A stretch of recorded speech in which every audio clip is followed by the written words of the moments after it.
Whenever it's Japan, matik yan.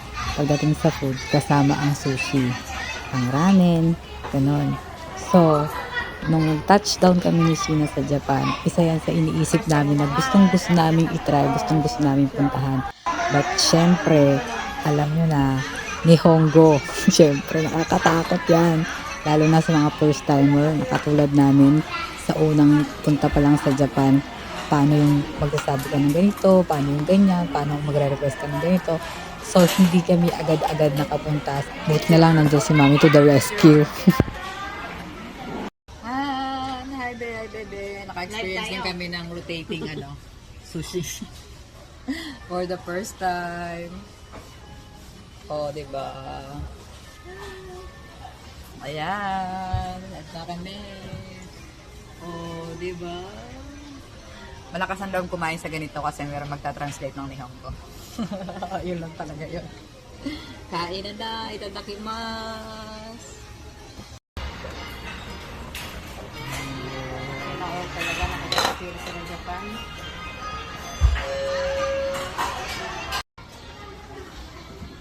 Putik. Ay, ang ganda talaga ng video eh. Parang live talaga, no? Teka lang, parang hindi naka-save yung Alo!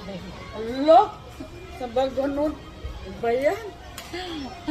Ay, nako. Batanga-tanga. Hindi napindot. Opo, pag ano ko nung i-add ko na, tsaka siya na gano'n. Nel!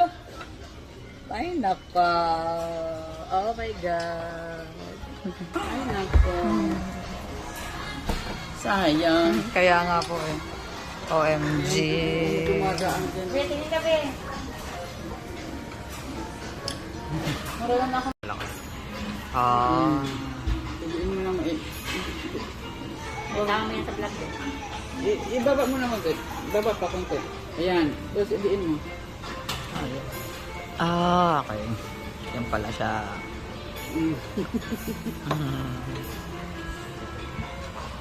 Hindi na naman.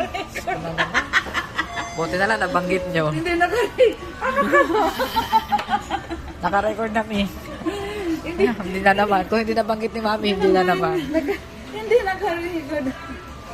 Ewan ba? Hindi tinitingnan kung gumagana yung ano eh. Ano ka ba? Ano ka ba? OMG.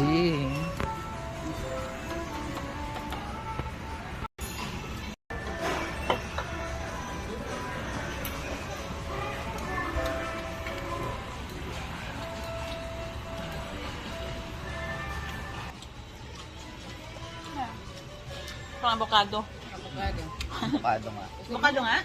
Oo.